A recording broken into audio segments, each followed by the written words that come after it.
여러분 안녕하세요. 산소처럼 신선한 산업통상자원부의 소통 채널 산소통. 저는 이 프로그램의 진행을 맡고 있는 산업통상자원부 온라인 대변인 최효환입니다. 사람에게 상상력은 새로운 창조의 원동력이 됩니다. 생각을 현실로 만드는 기술. 그 중요한 시기에 지금 우리가 살고 있다는 것은 참 행복한 일일 수 있습니다. 그래서 오늘은 미래를 상상하고 현실로 만드는 분들을 모시고 미래차의 미래는 이란 주제로 전문가들과 함께 이야기 나눠보겠습니다. 5분 자리해 주셨습니다. 안녕하세요. 안녕하세요. 네, 산업통상자원부의 자동차 항공과 자동차와 항공을 모두 총괄하시는 양 과장님. 어떤 일을 하시는지 얘기 잠깐만 직무 소개를 좀 해주시죠. 산업부 자동차 항공과 양병래 과장입니다.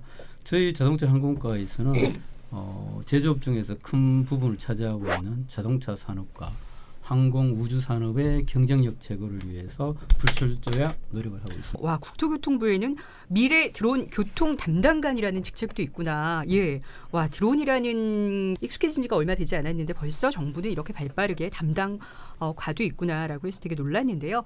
저희 과는 과 이름처럼 미래 드론 교통을 담당하고 있고요. 네, 드론 교통이라 하면 포인트에서 포인트로 사물이나 사람을 옮기는 걸 말하고요. 네. 그래서 대표적으로 드론 택시, 드론 택배 업무를 하고 있다고 생각하시면 됩니다. 아, 근데 약간 또 이걸 들으시는 일반 분들은 헷갈리실 수 있을 것 같아요. 자동차는 산업부에서 담당하고 그러면 드론 교통은 국토교통부에서 담당하네. 어떤 차이가 있는 건지 아주 쉽게 한번 얘기해 주세요. 네. 일단 큰 틀에서 그 기체 제작이나 자동차 제작 쪽은 산업부가 하는 거고 활용은 교통 서비스 측면에서 국토부가 한다. 이렇게. 항공우주연구원 이해창 본부장님 어떤 일을 하고 계시나요? 예, 항공우주연구원은 3개 분야를 하고 있는데요. 제가 담당하고 있는 항공 분야. 네.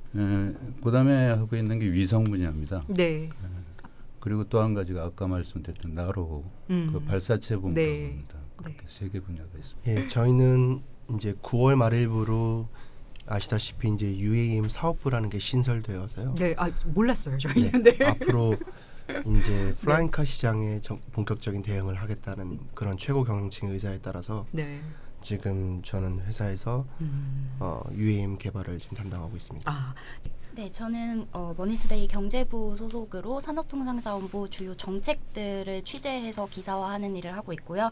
출입한 지는 한 얼마 되진 않았고 한 1년 3개월 정도 됐는데 많이 되신 겁니다. 네. 이제 최근에 미래차 전략을 발표하실 때도 그 자리에서 브리핑을 듣고 기사를 쓰고 했고요. 더 궁금한 점들을 여쭤보러 왔습니다. 예, 제조 산업의 시장성 정도는 어느 정도로 보고 계세요? 플라잉카에 대한 제조 시장은 전 세계적으로. 전 세계적으로 네. 지금 현재 그 상용기 시장이 2018년 기준으로 우리 규모로 하면 340조 정도 됩니다. 340조. 상용기가요. 상용기가. 네. 보잉이나 에어버스, 엠브레어, bombardier 다 포함해서. 네. 그게 부품까지 포함할 때 한 340조 정도 되는데 이 플라잉카 시장은 작년 모건 스탠리 그 투자은행이 발표에 따르면 1,800조를 예상을 하고. 예상 언제예요? 언제? 작년 12월에 한 게 기준 시점은 2035년입니다. 그러니까 15년 한 이후에는 1,800조에 달하는 그런 시장이 열릴 것이다 이렇게 예측을 하고 있고요. 그게 맞든 틀리든 간에 저건 항공 시장에서는 보지 못한 수치입니다. 국내 그 제조 항공 시장의 패러다임이 완전히 바뀌는 거네요. 바뀔 수가 있죠. 네. 지금 더구나 그 상용기 시장 같은 경우는 75% 이상이 보잉과 에어버스가 양분을 하고 있고 그 작은 부분에 저희가 부품 단위에서 참여를 하고 있는데 뭐 연간 매출액 수준이 한 6조 원 정도 되거든요. 그렇다면 이 1,800조라는 시장은 어떻게 접근하느냐에 따라서 완전히 패러다임이 바꿀 수 있다고. 그러네요. 하나만 더 사실 우리가 그 레벨 3 뭐 이번에 전략이 발표되면서 뭐 완전 자율주행차의 이렇게 단계가 여러 가지가 있는데 또 일반 분들은 사실 잘 모르시는 분들이 많아가지고요. 정부가 사실 이번에 발표했을 때 세계 최초로 레벨 4 수준의 완전 자율주행을 실현하겠다고 밝혔는데 그렇다면 레벨 3와 레벨 4의 뭐 차이라든가 이런 거를 좀 완전 자율주행의 뭔가 단계에 대해서 조금만 설명해 주시면 좋을 것 같아요. 원투하고 차이가 뭐냐? 원투는 기본적으로 사람이 이제 자율차를 운행하는데 책임을 져야 되는 거고 원투까지는 사람 책임져야 되고 뭐 약간 뭐 센서라든가 이런 보조는 받을 수는 있지만 3가 넘어가면 그때부터는 이제 자동차가 기본적으로 책임을 지게 되는 거죠. 3부터는. 예, 네. 3부터. 네. 돌발 상황에서도 네.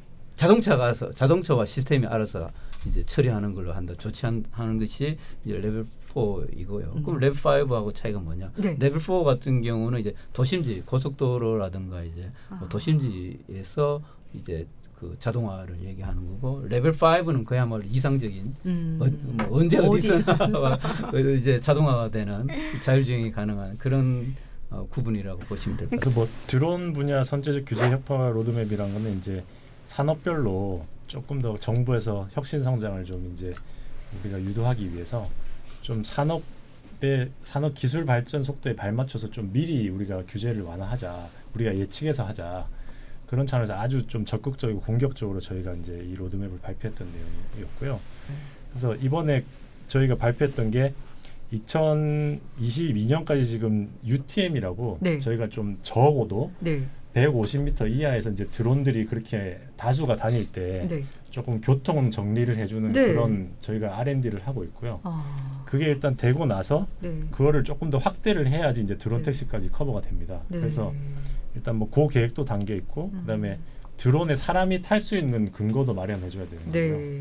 그다음에 뭐 또 이착륙장에 대한 기준도 언제까지 마련할지, 네. 버티포트 또는 스카이포트라고 하는데요. 네.